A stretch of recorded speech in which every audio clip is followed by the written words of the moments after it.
चलिए बच्चों बढ़ते हैं नेक्स्ट क्वेश्चन की तरफ। Which gland secretes growth hormone. चलिए ह्यूमन ग्रोथ एनिमल हार्मोन से पहला सवाल हमारे पास दिख रहा है। एनिमल हार्मोन से पहला सवाल हमारे पास जो है आया है, जो हमारे दिख रहा है हमारे कंप्यूटर स्क्रीन पर, है ना। ये सवाल है 1 करोड़ रुपए के लिए नहीं है ये गाइस, है ना। थोड़ी गर्मी बढ़ गई है गाइस, है ना। इतना धुआं धुआं हम लोग कर दिए हैं कि गाइस गर्मी तो पूरी बढ़नी ही है ना बच्चों। चलिए तो जब हम बात करें ग्रोथ हार्मोन की, तो ग्रोथ हार्मोन जो है पिट्यूटरी ग्लैंड द्वारा सेक्रीट होता है। ग्रोथ हार्मोन जो है पिट्यूटरी द्वारा सेक्रीट होता है। थायराइड ग्लैंड थायरोक्सिन हार्मोन नाम का थायरोक्सिन हार्मोन सेक्रीट करता है ना। हाइपोथैलेमस जो है ना, जीएनआरएस निकालता है, यानी ग्रोथ हार्मोन रिलीजिंग हार्मोन्स निकालता है। एड्रीनल ग्लैंड जो है एड्रीनलिन हार्मोन निकालते हैं। हार्मोन्स और उनके ग्लैंड्स आपको याद रखना जरूरी है। फर्स्ट ऑप्शन को आप लोग टिक करके आएंगे, फर्स्ट ऑप्शन ही आंसर है गाइस।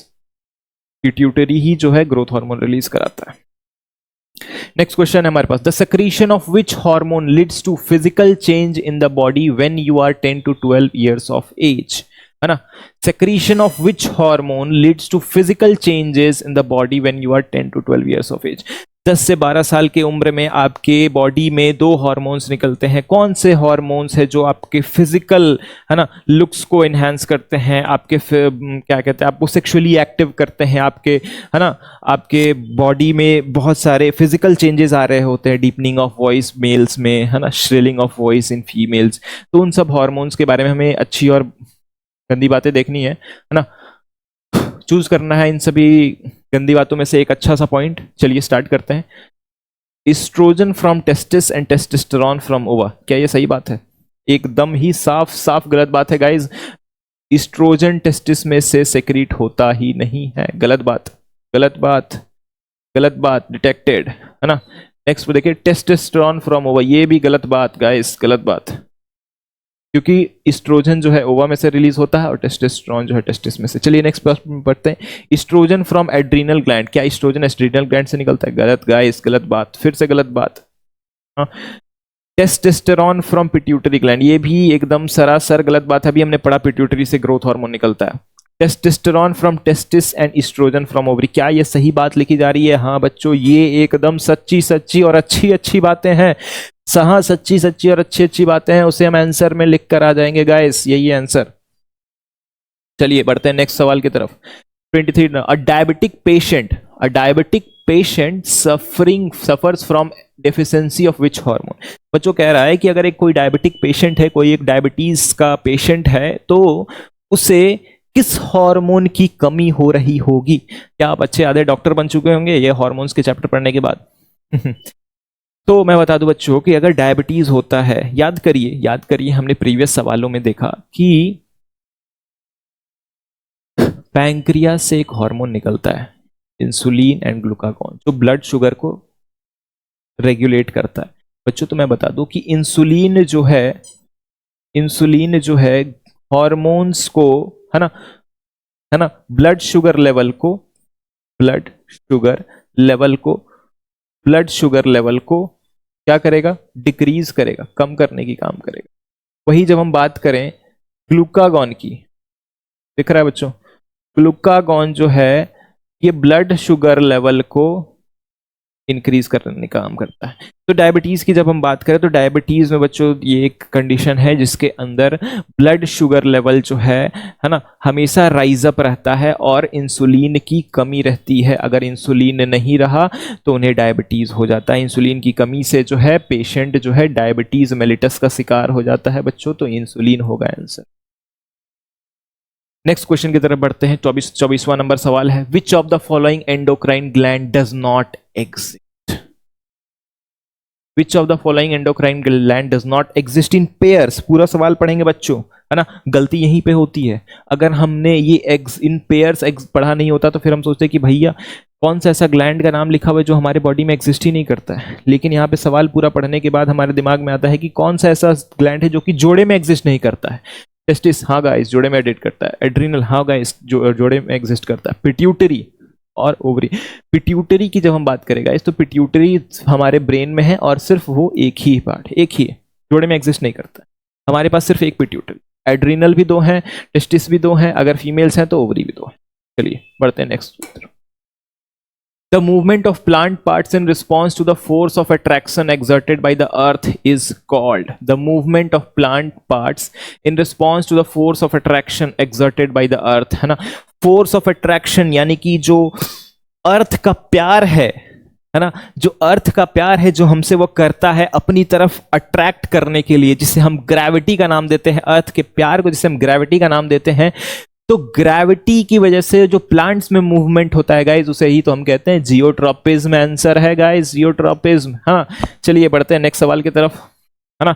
अब हम स्पीड अप करेंगे, क्योंकि वार्म अप हो चुका है गाइज, पूरा फुल एनर्जी हमारे अंदर, है ना, फुल एनर्जी है और बैठे रहेंगे हम लोग गाइज। चलिए बैठे रहिए मेरे साथ वीडियोस को एंड तक, जो बैठे रहेगा वही टॉप करेगा, वही कंट्रोल एंड कोऑर्डिनेशन का एक भी सवाल छोड़कर नहीं आएगा। चलिए नेक्स्ट क्वेश्चन, अगर जो अभी उठ गया वही बच्चों है, वही है मेडियोकर बच्चे, वही है टॉप नहीं कर पाते, सेकंड, थर्ड, फोर्थ, 10th या फिर मिड में रह जाते हैं, तो भी बैठा रहेगा लास्ट तक, वही करेगा top. The main function of the plant hormone is called abscisic. The main function of the plant hormone abscisic acid, है ना। एब्सिसिक एसिड हार्मोन का मेन फंक्शन क्या है? ग्रोथ को इनहिबिट कराना। पहले भी हम इसके सवाल कर चुके हैं क्या बच्चों? अब आपके अंदर कॉन्फिडेंस बिल्डअप हो रहा है, क्या लग रहा है कि ये सवाल अब बन रहे हैं हमसे, है ना। इससे मैंने कह दिया कि इससे सवाल बाहर नहीं आने वाले। चलिए नेक्स्ट सवाल की तरफ बढ़ते। 27, a big tree falls in a forest but its roots are still in contact with the soil, है ना। The branches of this fallen tree grows straight up vertically. This happens in response to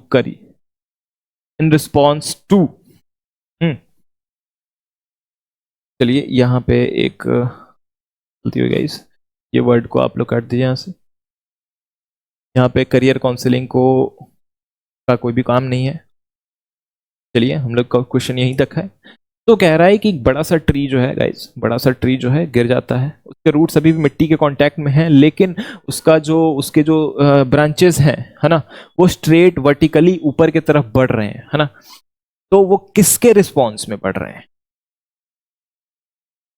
है ना। Branches of this fallen tree grows straight vertical, मानने की समझिए बच्चे, है ना। ये एक ट्री है जिसके ब्रांचेस जो हैं, है ना, जिसके रूट्स जो हैं वो अभी भी सॉइल में है, गिर चुका है ये ट्री, लेकिन स्टिल वो जब ग्रो करना स्टार्ट करता है तो वर्टिकली ग्रो करना स्टार्ट करता है। क्यों? किसके रिस्पॉन्स में?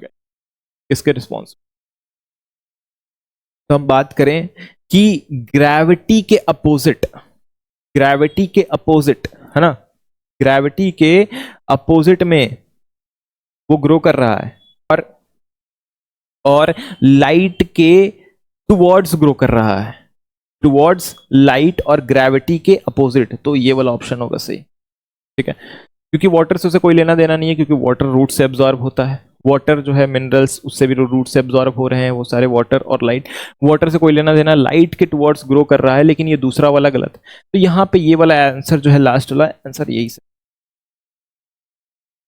नेक्स्ट पढ़ते हैं। The growth of tendrils in pea plant is due to the effect of sunlight on the tendril cell facing the sun, effect of gravity, है ना।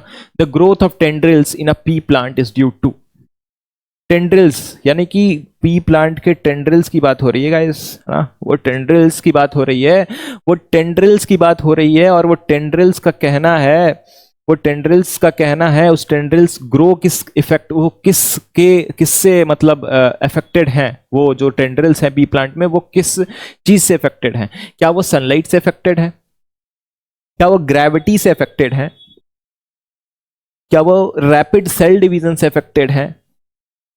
क्या वो रैपिड सेल डिवीजन के साथ साथ टेंड्रिल्स के सेल के इलोंगेशन से, है ना, कांटेक्ट में आकर वाटर के थर्ड पॉइंट की तरफ देखिए, रैपिड सेल डिवीजन। एक तो रैपिड सेल डिवीजन हो रहा है तभी ना, जैसे जैसे जितना ज्यादा सेल्स डिवाइड्स होगा उतना ज्यादा प्लांट जो है ग्रो करेगा।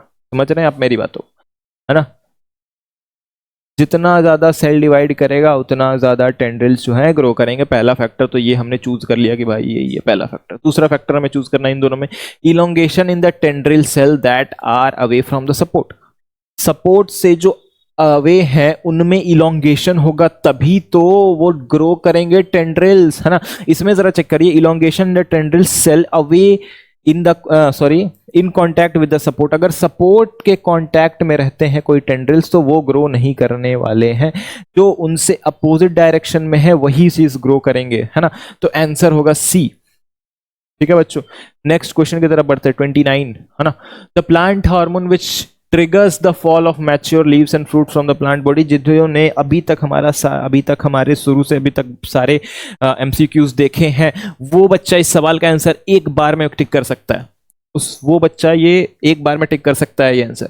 हमें पता है ऑक्सीन एक ग्रोथ हार्मोन है, गिबरेलिन एक ग्रोथ हार्मोन है, साइटोकाइनिन एक ग्रोथ हार्मोन है। आंख बंद करके स्कोप क्लासेस के बच्चे एब्सिसिक एसिड पर टिक करके आएंगे बिना, है ना, बिना झिकझिकाहट के। ठीक है, चलिए स्कोप क्लासेस के बच्चों नेक्स्ट क्वेश्चन की तरफ बढ़ते हैं। The stimulus in the process, है ना, the stimulus in the process of thigmotropism is, है ना। The stimulus in the process of thigmotropism is. Stimulus क्या है, कौन सा चेंज इन एनवायरमेंट हो रहा है थिग्मोट्रोपिज्म में। थिग्मोट्रोपिज्म की जब हम बात करेंगे, ग्रेविटी में होता है जियोट्रोपिज्म, है ना। ग्रेविटी के ट्रोपिज्म को हम बोलते हैं जियोट्रोपिज्म, लाइट को बोलते हैं फोटोट्रोपिज्म, है ना। केमिकल वाले में हम यूज करेंगे केमोट्रोपिज्म, लेकिन थिग्मोट्रोपिज्म जब वर्ड आ रहा है तो हम सिर्फ एक ही की तरफ रिलाई कर सकते हैं, वो है टच। एग्जाम्पल है Mimosa pudica, touch me not plant, छुई मुई प्लांट, है ना। चलिए नेक्स्ट की तरफ बढ़ते हैं। Growing seedling is kept in a dark room. एक अंधेरे सी रात में, एक अंधेरे से रूम में हम एक ग्रोइंग सीडलिंग को रख देते हैं। The room, a burning lamp is placed near to it for few days. The top part of the seedling bend towards the burning candle. This is an example of. बच्चों सुनिए मेरी कहानी। बात हो रही है कि एक गमले में हमने एक अंधेरी सी रात में, एक अंधेरे से कमरे में हमने एक सीड डाला है, और उसके बगल में हमने एक लाइट, एक कैंडल जो है हमने जला दिया है। तो क्या हो रहा है कि जो सीड ग्रो करने के बाद, सीड जो ग्रो कर रहा है, वो ग्रो करने के बाद क्या हो रहा है कि वो towards the candle, towards the lamp जो है ना, उसके तरफ बढ़ रहा है ना। उसके तरफ जो है, उसके ब्रांचेस जो है उनके, उसके तरफ जो प्लूम्यूल है वो निकल रहा है। ये किसका एग्जाम्पल है? ये किसका एग्जाम्पल है? क्या वो केमिकल की वजह से हो रहा है, केमोट्रोपिज्म? क्या वो वाटर की मदद से हो रहा है, हाइड्रोट्रोपिज्म? क्या वो फोटो यानी लाइट की वजह से हो रहा है? क्या वो ग्रेविटी की वजह से हो रहा है? तो आप लोग तेज बच्चे हैं, स्कोप क्लासेस के बिना मेरे सवाल को समझाए हुए आप लोग पहले से फोटोट्रोपिज्म को टिक करके बैठे हुए होंगे, मुझे पता है। फोटो मीन्स लाइट, और ट्रोपिज्म यानी फोटोट्रोपिज्म यानी कि लाइट के टुवर्ड्स वो ग्रो कर रहा है, लाइट को स्टिमुलस समझ रहा है, इसीलिए वो फोटोट्रोपिज्म का एग्जांपल है। नेक्स्ट क्वेश्चन की तरफ बढ़ेंगे। डैंडीलाइन फ्लावर है एक। डैंडीलाइन flowers open the petals in bright light during the daytime but closes the petals in the dark at night. This is response in dandelions of flower is light is called. एक और सवाल है हमारे सामने। एक फूल है डैंडीलाइंस, ठीक है। ये डैंडीलाइंस फूल जो है ये ब्राइट लाइट में खिल जाता है और अंधेरी लाइट में क्लोज हो जाता है ना। क्या है इसका स्टिमुलस? हमारे पास दो वर्ड्स हैं हमारे फोटो से रिलेटेड ना, एक फोटोनेस्टी और एक फोटोट्रोपिज्म। वो गाइस लाइट के डायरेक्शन में भी ग्रो नहीं कर रहा और लाइट के अपोजिट भी नहीं ग्रो कर रहा है, वो लाइट की इंटेंसिटी पे डिपेंड कर रहा है ना। तो अगर कोई प्लांट अगर लाइट के अगेंस्ट या फिर लाइट के पॉजिटिव डायरेक्शन में ग्रो करता है, जैसे हमने पिछले वाले क्वेश्चन में देखा कि वो जो सीडलिंग है वो लाइट की तरफ ग्रो कर रहा है, तो वो है फोटोट्रोपिज्म। लेकिन इसमें जो लाइट है वो लाइट को कोई ये नहीं कर रहा है, लाइट जो है उसे डायरेक्शन नहीं दिखा पा रहा है, वो लाइट की डायरेक्शन या लाइट को स्टिमुलस तो मान रहा है, लाइट को स्टिमुलस डायरेक्शन की तरह नहीं यूज कर रहा है, इसीलिए इसका एग्जांपल है फोटोनेस्टी। नेस्टिक मूवमेंट का एग्जांपल है गाइस। चलिए नेक्स्ट सवाल की तरफ बढ़ते हैं। Doctor advised a person to take injection of insulin because insulin की कमी है। इंजेक्शन लेने के लिए डॉक्टर ने कहा है इंसुलिन, है ना, इंसुलिन का इंजेक्शन लेने के लिए कहा है, यानी कि उसके अंदर इंसुलिन की कमी है, और इंसुलिन की कमी है यानी कि उसके पैंक्रियास जो है इंसुलिन नहीं पैदा कर पा रहे हैं, इंसुलिन नहीं प्रोड्यूस कर पा रहे हैं, यानी कि उसके ब्लड में जो शुगर का लेवल है वो बढ़ा हुआ होगा, तभी तो इंसुलिन की जरूरत पड़ रही है और तभी उसका बॉडी जो है प्रोड्यूस नहीं कर पा रहा है। इसलिए तो डॉक्टर साहब ने कहा कि इंसुलिन ले लो भैया बाहर से, है ना। तो चलिए क्या देखते हैं ऑप्शन में। ब्लड प्रेशर वाज हाई, गलत, गंदी बातें। हार्ट बीट वाज हाई, गंदी बातें। ब्लड शुगर वाज हाई, बहुत शुगर। बहुत शुगर, बहुत अच्छी बात, बहुत सच्ची बात, ब्लड शुगर वाज हाई, यही है सच्चा आंसर, यही है सबसे अच्छा आंसर, इसे ही टिक मार कराएंगे गाइस। नेक्स्ट क्वेश्चन की तरफ बढ़ते हैं। 34, the number of pairs of nerves, the number of pair of nerves which arise from the spinal cord, spinal cord से कितनी नर्व्स, है ना, स्पाइनल कॉर्ड से कितने नर्व्स जो हैं, कितने पेयर ऑफ नर्व्स जो हैं अराइज कर रहे होते हैं। तो बच्चों मैं बता दूं 31 पेयर ऑफ नर्व्स, है ना, 31 पेयर ऑफ नर्व्स जो है स्पाइनल कॉर्ड से अराइज कर रहे होते हैं, ये आपको याद रखनी है। नेक्स्ट क्वेश्चन की तरफ बढ़ते हैं। Iodine is necessary for the synthesis of which of the following hormone. First question था, फर्स्ट सेकंड थर्ड क्वेश्चन था। अगर आप लोग बैठे हुए हैं, मैं फिर से ये बातें कर रहा हूं, मैं बहुत बारी ये बातें दोहरा चुका हूं, जो भी हमारे क्लासेस में बैठे हुए हैं, हम हर एक क्वेश्चन को एक बार दो बार घुमा कर भी दे रहे ताकि आपका कॉन्फिडेंस लेवल बूस्ट अप हो सके। आप अगर क्वेश्चन कैसे भी घुमा कर आता है सब अगर एग्जाम्स में, तो आप उसका आंसर कर सके, है ना। स्कोप क्लासेस के बच्चे कहीं भी नहीं पिछड़ेंगे, हर एक हथियार चलाना सिखाएंगे हम आपको, ठीक है। चलिए, इन एग्जाम हॉल, है ना, एग्जाम हॉल पेन और पेपर वाला एग्जाम, है ना, वो वाले हथियार, वो वॉर जोन में हम लोग नहीं जा रहे हैं, ठीक है गाइस। भाला चाकू नहीं, हमारा हथियार है हमारा पेन, हमारा पेपर और हमारा मस्तिष्क, जिससे हम सोचकर सारे जवाबों को लिख कर आएंगे गाइस, है ना। चलिए, तो iodine is necessary for thyroxine promotion, thyroxine production. Answer पता है गाइस कि थायरोक्सिन जो है थायराइड और थायराइड ग्लैंड के द्वारा प्रोड्यूस होता है और with the help of iodine. चलिए नेक्स्ट क्वेश्चन की तरफ बढ़ते। 36, which of the following controls the involuntary actions of the body. Involuntary actions of the body, है ना, इनवॉलेंट्री एक्शंस कौन कंट्रोल करेगा। इनवॉलेंट्री एक्शंस की जब हम बात करें तो हाइंड ब्रेन में एक पार्ट है मेड्यूला, है ना, मेड्यूला ऑब्लोंगाटा, यही पार्ट ऑफ ब्रेन क्या कंट्रोल करता है, इनवॉलेंट्री एक्शंस। चलिए बढ़ते हैं नेक्स्ट सवाल की तरफ। 37, which of the following controls the following control and regulates the life process. Life process को कौन रेगुलेट करता है, पूरी जिंदगी जो आप जी रहे हैं उसको रेगुलेट कौन कर रहा है। एंडोक्राइन एंड नर्वस सिस्टम, जो ये सिस्टम है, यही हमारे जो है ना, कंट्रोल करता है हमारे जो क्या कहते हैं लाइफ प्रोसेस है उसको, जो भी हम लाइफ प्रोसेस कर रहे हैं जिंदगी में, चाहे वो रेस्पिरेशन कर रहे हैं, चाहे वो मूवमेंट कर रहे हैं, चाहे वो डाइजेशन हो रहा हो, सारी चीजें नर्व से कंट्रोल हो रही हैं, सारी चीजें जो है ब्रेन से कंट्रोल हो रही हैं, है ना। वो नर्वस सिस्टम और एंडोक्राइन सिस्टम का हिस्सा है, उसी की वजह से सारे पार्ट्स कंट्रोल हो रहे हैं और उसी की वजह से लाइफ प्रोसेस चल रहा है। लाइफ प्रोसेस यानी ब्रीदिंग, है ना, ब्रीदिंग, डाइजेशन, एक्सक्रीशन, सारे प्रोसेस जो है सारे नर्व से कनेक्टेड है और उसी की वजह से लाइफ प्रोसेस चल रहा है गाइस। चलिए नेक्स्ट क्वेश्चन की तरफ बढ़ते हैं। The dramatic change in the body features associated with the puberty are mainly because of the secretion of, है ना। प्यूबर्टी के टाइम पे जब आप बड़े हो रहे होते, जब आपके अंदर जवानी का खून जब पैदा हो रहा होता है, जब आपका खून गर्म होना स्टार्ट करता है 7, 8, 9, 10 में, है ना, क्लासेस में, अभी के ही क्लासेस में, तो उस टाइम पे जो ड्रामेटिक चेंजेस होते हैं बॉडी में, है ना, वो किसके कारण होते हैं, कौन से हार्मोन्स आपके जो है उबाल मार रहे हैं जिसके कारण आपके अंदर ये गर्मी आ रही है, आपके खून के अंदर ये गर्मी आ रही है ना। तो बच्चों मैं बता दूं, testosterone from testis and estrogen from ovary is the सही आंसर, इज द सही आंसर। सच्ची और अच्छी बात है, यही है। Next question, electrical impulse travel in neurons from, electrical impulse का पाथवे बताना है गाइस, रिफ्लेक्स याद रखिएगा, रिफ्लेक्स एक्शन का पाथवे नहीं, इलेक्ट्रिकल इंपल्स यानी नॉर्मल इंपल्स का पाथवे बताना है गाइस, है ना, नॉर्मल इंपल्स का पाथवे बताना है। चलिए देखते हैं। डेंड्राइट से एक्सॉन, एक्सॉन से एक्सॉन एंड, क्या गाइस ये सही है? नहीं, डेंड्राइट से पहले सेल बॉडी में जाता है, क्या सेल बॉडी से डेंड्राइट में, ये भी गलत है, गंदी बातें की जा रही हैं गाइस। नेक्स्ट देखिए, डेंड्राइट से सेल बॉडी में गया, ये बहुत सही बात है। सेल बॉडी से एक्सॉन में गया, बहुत सही बात है। एक्सॉन से एक्सॉन एंडिंग में, बहुत सच्ची और अच्छी बातें करती गई हैं। तो हम सच्ची और अच्छी बातें देखते ही उसे आंसर में लिख कर आ जाते हैं गाइस। तो क्लासेस के बच्चे सच्ची और अच्छी बातें पर ही फोकस करते हैं, गंदी बातों पर फोकस नहीं करते हैं, ठीक है। तो इसीलिए हम लोग सही आंसर पे टिक करके आए। डेंड्राइट से बच्चों इन्फॉर्मेशन जो है एक्सॉन के सेल बॉडी में जाता है, सेल बॉडी से एक्सॉन में जाता है, एक्सॉन से एक्सॉन एंड पे जाता है। चलिए हम लोग इस सीरीज के लास्ट क्वेश्चन पर आ चुके हैं, और जिस बच्चे ने भी अभी तक इस वीडियो को ना पॉज किया है, बैठे हुए हैं सारे अभी तक बने हुए हैं, वो बच्चा कंट्रोल एंड कोऑर्डिनेशन का एक भी एमसीक्यू छोड़कर नहीं आएगा। स्कोप क्लासेस का दावा है, अंकित सर का दावा है ये, है ना। चलिए अब हम लास्ट क्वेश्चन पर आ चुके हैं, हमारा सबर का फल है ना कंप्लीट हो चुका है। हमने 40 क्वेश्चन कर लिए हैं कंट्रोल एंड कोऑर्डिनेशन से, है ना। हमारे सारे कॉन्सेप्ट्स क्लियर हो चुके हैं, ठीक है। चलिए 40वां नंबर क्वेश्चन करके हम करेंगे एकदम लास्ट मूव खत्म, जैसे कहते हैं ना, है ना, फाइनल टच।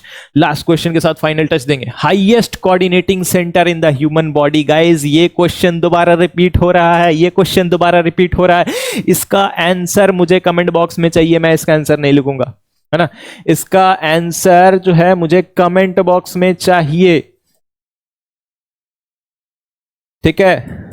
चलिए आज के लिए बस इतना ही। नेक्स्ट सीरीज में हम क्लास 10th के दूसरे साइंस के चैप्टर्स के एमसीक्यूज को कवर करेंगे। तब तक बने रहिए हमारे साथ। स्कोप क्लासेस में आपका दोबारा से स्वागत करता हूं।